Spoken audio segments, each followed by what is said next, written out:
Olá, meus amigos, um dia de muita paz para essa família EOS daqui de Manaus, de todo esse Brasil, desse planeta.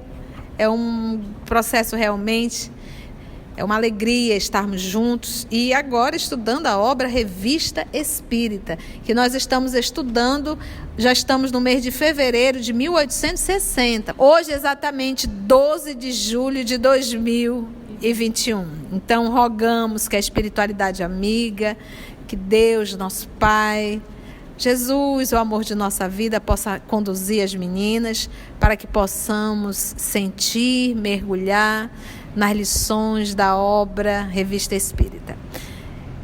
Que Jesus possa nos conduzir. Vamos iniciar hoje comunicações espontâneas. Estelle Riquier, Sociedade, 13 de janeiro de 1860. O tédio, a mágoa, o desespero me devoram. Esposa culpada, mãe desnaturada, abandonei as santas alegrias da família, o domicílio conjugal, embelezado pela presença de 2 anjinhos descidos do céu. Arrastada pelos atalhos do vício, por um egoísmo, um orgulho e uma vaidade desenfreados, mulher sem coração, conspirei contra o santo amor daquele que Deus e os homens me haviam dado por sustentáculo e por companheiro na vida. Ele buscou na morte um refúgio contra o desespero que lhe haviam causado o meu covarde abandono e a sua desonra. Cometeu suicídio? O marido. Marido, né? Cometeu suicídio. Uhum. O Cristo perdoou a mulher adúltera e a Madalena arrependida. A mulher adúltera tinha amado e Madalena se tinha arrependido. Mas eu, miserável, vendi a preço de ouro um falso amor que jamais senti. Semeei o prazer a mãos cheias e não recolhi senão o desprezo. A miséria horrível e a fome cruel vieram por termo a uma vida que se me tinha tornado odiosa e não me arrependi.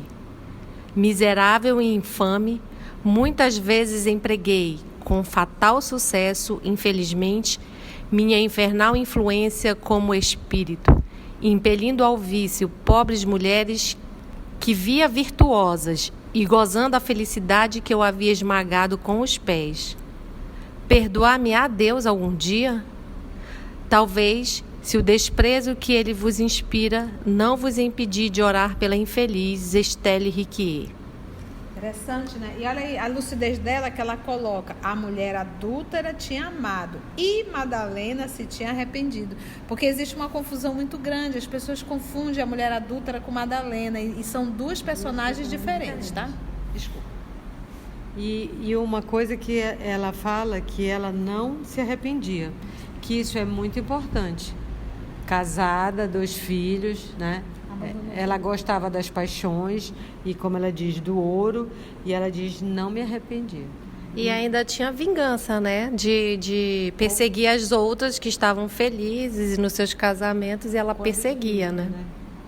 Horror, né, gente? E o esposo acabou cometendo suicídio, né? Olha aí o drama todo. Observação. Tendo esse espírito se comunicado espontaneamente, sem ser chamado e sem ser conhecido de nenhum dos assistentes, foram-lhe dirigidas as seguintes perguntas. Em que época morrestes? Há 50 anos. Onde moráveis? Em Paris. A que classe de sociedade pertencia vosso marido? A classe média. Com que idade morrestes? 32 anos. Que motivo vos levaram a comunicar-vos espontaneamente conosco? Permitiram-me para vossa instrução e para exemplo. Tinhas recebido certa educação? Sim. Esperamos que Deus vos levará em conta a franqueza da vossa confissão e do vosso arrependimento. Rogamos a Ele a estender a sua misericórdia sobre vós, enviando espíritos bons para vos esclarecer sobre os meios de reparar o vosso passado. Obrigada, obrigada. Que Deus vos ouça. Porque assim, enquanto o espírito não se arrepende, ele sofre. Porque ele vê o que ele fez e quando a gente desencarna, a gente tem uma outra visão da vida, né? Não é a visão que a gente tinha enquanto encarnada. E ela foi se comunicar. Ele falou no início do mês que ela ia. Ela pediu. Mas acho importante notar assim, que parece se arrepender não é não é uma questão dela se decidir se arrepender. Ela estava sofrendo, mas ela não se arrependia. Então é um processo todo que até ela chegar aqui através do sofrimento, com certeza. Porque o arrependimento, ele passa pelo processo de reconhecer que a pessoa errou. E se ela era orgulhosa, jamais ia admitir, né? Observação. Várias pessoas nos informaram que consideraram um dever orar pelos espíritos sofredores que assinalamos e que reclamam a assistência. Fazemos votos para que este pensamento caridoso se generalize entre os nossos leitores. Alguns receberam a visita espontânea de espíritos pelos quais se haviam interessado e que lhes vieram agradecer. Segunda comunicação espontânea, o tempo presente. Sociedade, 20 de janeiro de 1860. Sois guiado pelo verdadeiro gênio do cristianismo. É que o próprio Cristo preside aos trabalhos de toda a natureza que estão em via de realização, para abrir-se a era de renovação e de aperfeiçoamento que predizem vossos guias espirituais. Com efeito, se lançardes os olhos fora das manifestações espíritas sobre os acontecimentos contemporâneos, reconhecereis sem nenhuma hesitação os sinais precursores que vos provarão de maneira incontestável que os tempos preditos são chegados. Estabelecendo-se entre todos os povos, as comunicações derrubam as barreiras materiais. Os obstáculos morais que se opõem à sua união, os preconceitos políticos e religiosos apagar-se-ão rapidamente e o reino da fraternidade finalmente se estabelecerá de maneira sólida e durável. Já sabe que o tempo passa diferente para eles, né? Observai desde agora os próprios soberanos, impelidos por mão invisível, tomar, coisa incrível para vós, a iniciativa das reformas.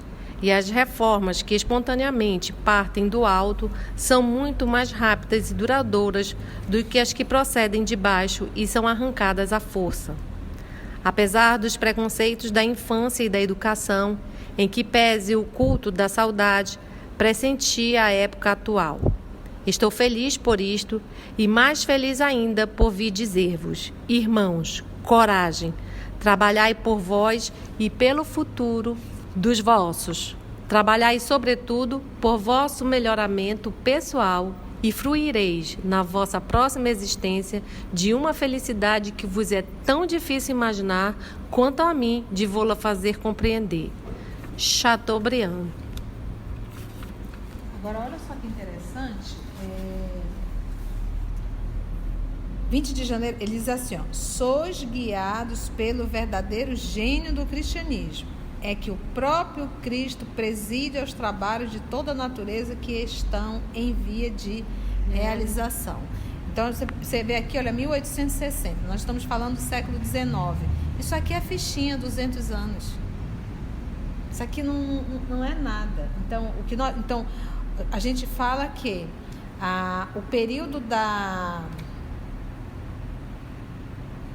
dessa terceira revelação, mas é o período que a gente chama a transição, ela começou com a chegada do espiritismo num planeta.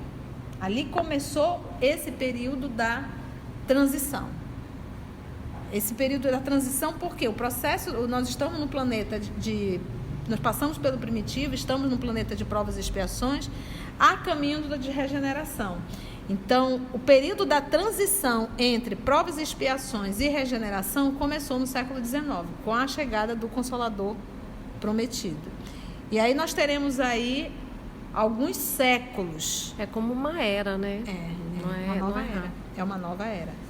Então, o que nós estamos vivendo agora, em 2000, a partir do ano de 2000, nós estamos vivendo o ápice da transição, mas o ápice daquele período, assim, muitos espíritos renitentes no mal, que estão enrolados e comprometidos em todas as áreas que você possa imaginar, política, social, sexual, tudo, esvazia as colônias espirituais de todos os níveis e reencarna todo mundo.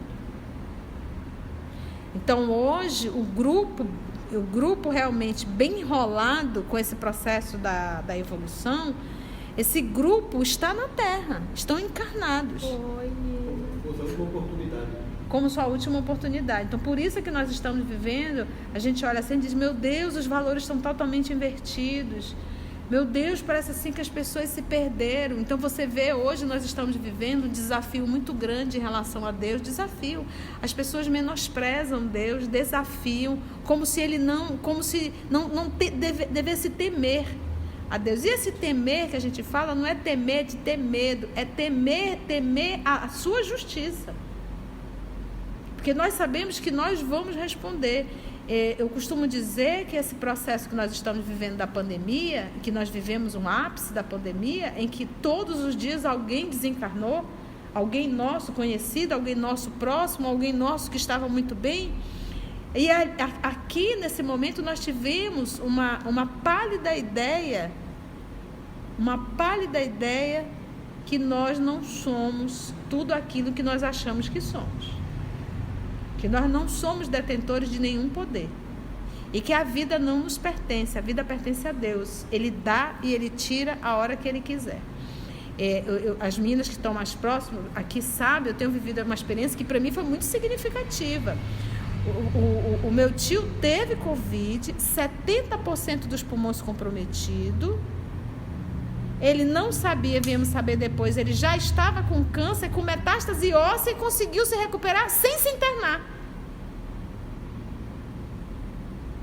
E agora, 2 meses depois, foi em janeiro, fevereiro, agora em julho, apareceu as dores mais ostensivas, e aí a gente se depara com um câncer já com metástase. Então, ou seja, ele precisa passar pelo câncer, para a paralisação das pernas, ter que ser carregado pelos filhos, ter que usar uma cadeira de roda para fazer as suas necessidades básicas. Então é aquilo que a gente diz, a misericórdia divina não é só morrer. A morte, ela traz um processo educativo. Então quem foi com Covid daquela forma rápida, quem teve que ficar, isso é um processo educativo, que não era o processo educativo para o meu tio, como para tantos outros. O processo educativo dele é esse agora. Entende, gente? Então, isso a gente começa a perceber que não é só morrer, que a forma da morte, o jeito, tem uma forma de educar. Então, nós vimos artistas desencarnando, pessoas num alto grau de sucesso, de repente acabou, bateu, já foi. Entendeste? Vimos pai de família partindo, mãe de família partindo, filhos partindo, e acabou a história de vai envelhecer e vai desencarnar. Não, é qualquer um e a qualquer hora.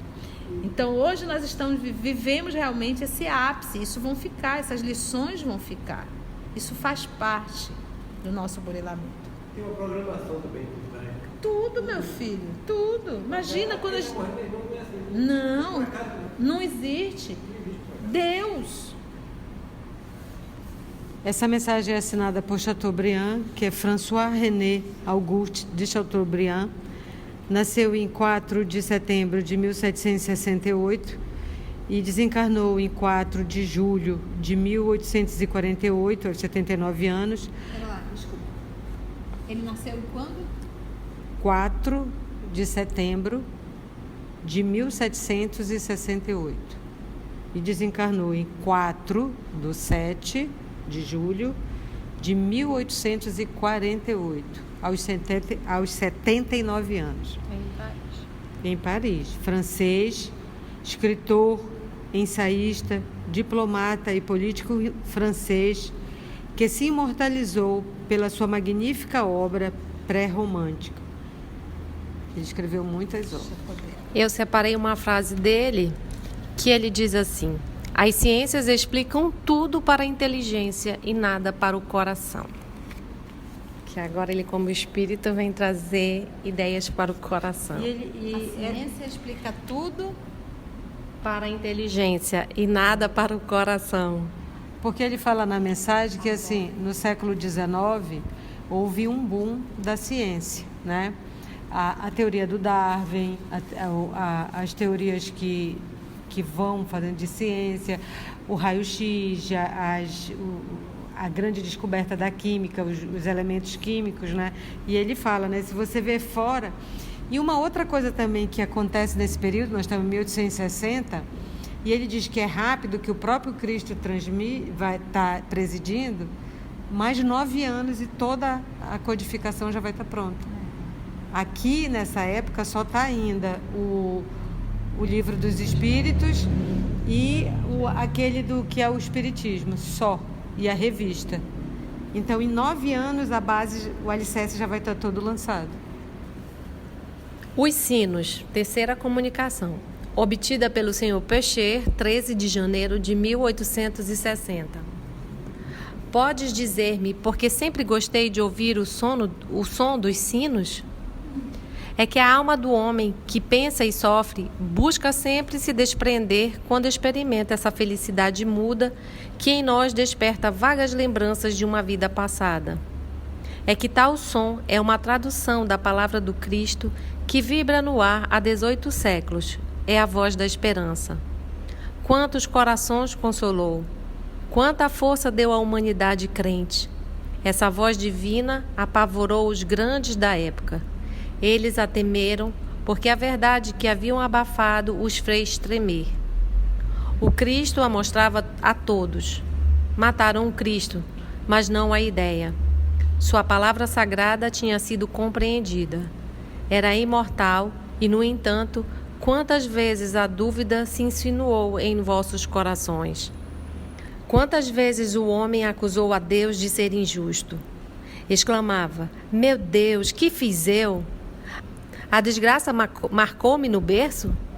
Estou, pois, destinado a seguir esta via que me dilacera o coração? Parece que uma fatalidade se liga a meus passos. Sinto que as forças me abandonam. Vou me aniquilar nesta vida. Neste momento, Deus faz penetrar em vosso coração um raio de esperança. Uma mão amiga vos retira a venda do materialismo que vos cobre os olhos. Uma voz dos céus vos diz: olha no horizonte aquele foco luminoso. É um fogo sagrado que emana de Deus. Essa chama deve iluminar o mundo e o purificar. Deve fazer penetrar sua luz no coração do homem e dele expulsar as trevas que obscurecem seus olhos. Alguns homens pretenderam vos trazer a luz. Entretanto, não produziram senão um nevoeiro que fez perder-se o reto caminho. Não sejais cegos, vós a quem Deus mostra a luz. É o Espiritismo que vos permite levantar a ponta do véu que cobria o vosso passado. Olhai agora o que fostes e julgai.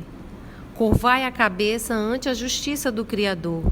Rendei-lhe graças por vos dar coragem para continuar a prova que escolhestes. Disse o Cristo: aquele que usar a espada morrerá pela espada. Esse pensamento inteiramente espírita encerra o mistério de vossos sofrimentos. Que a esperança e a bondade de Deus vos dê a coragem e a fé. Escutai sempre esta voz que vibra em vossos corações. Cabe a vós compreender, estudar com sabedoria, elevar vossa alma em pensamentos fraternos. Que o rico estenda a mão ao que sofre, pois a riqueza não lhe foi dada para os prazeres pessoais, mas para que seja o seu dispensador. e Deus lhe pedirá contas do uso que dela tiver feito.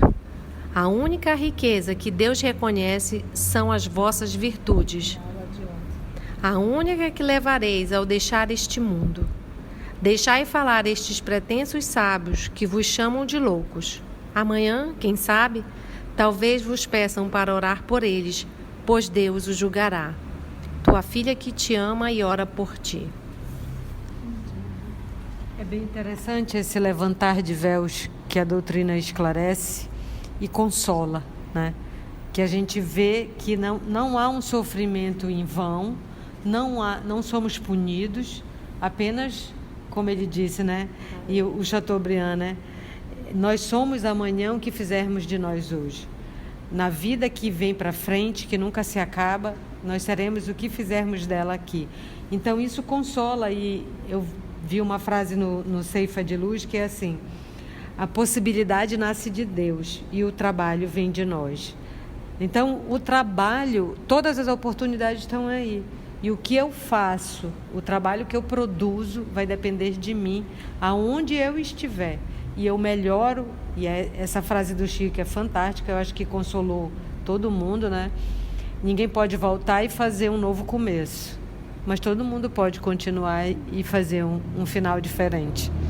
Então é isso que essa mensagem diz, e que assim, que é uma riqueza, e para a gente não ligar que esses que dizem amanhã, quem sabe, né? Mas o amanhã chegará para todos nós. Conselhos de família. Continuação.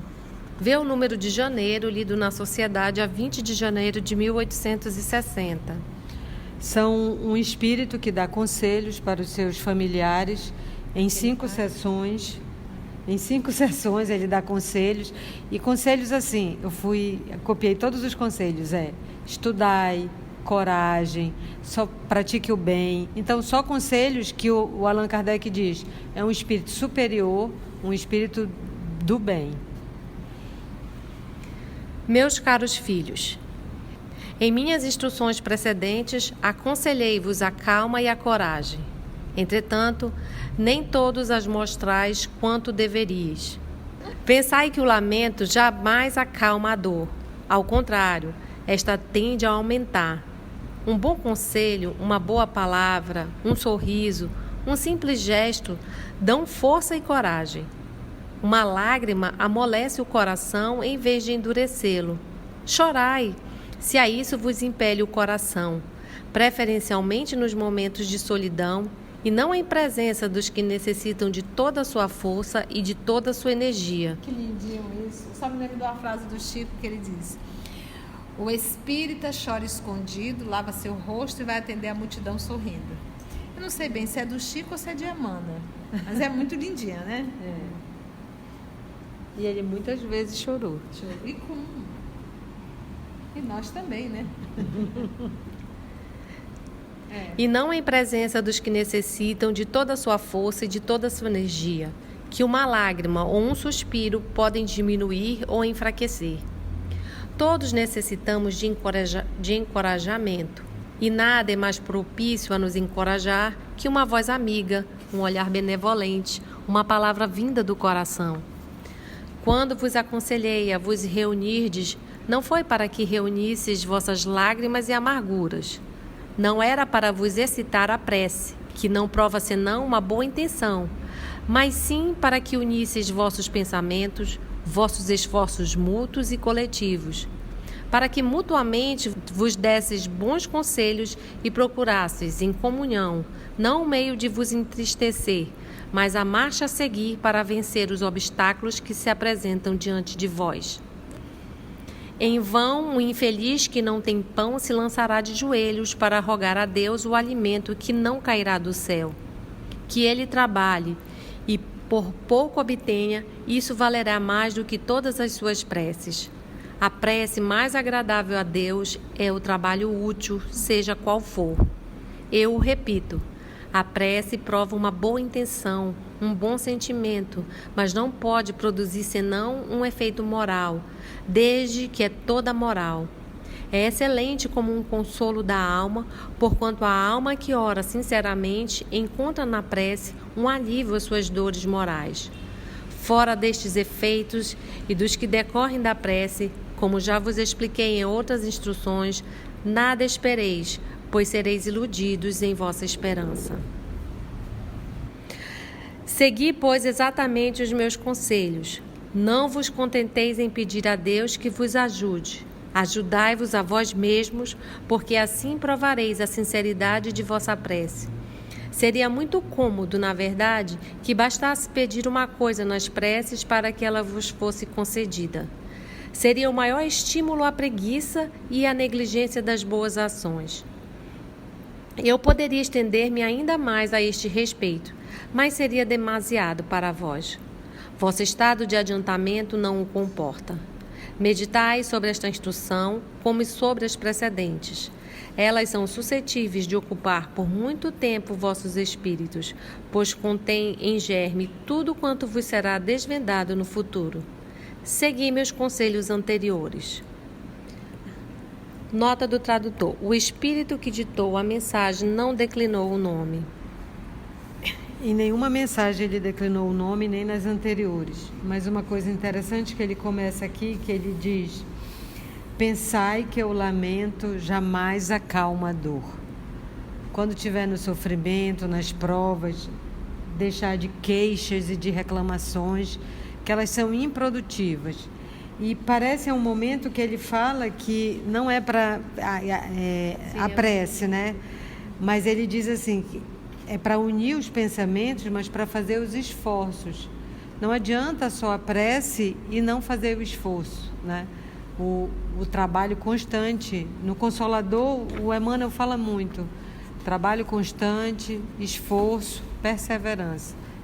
É preciso isso.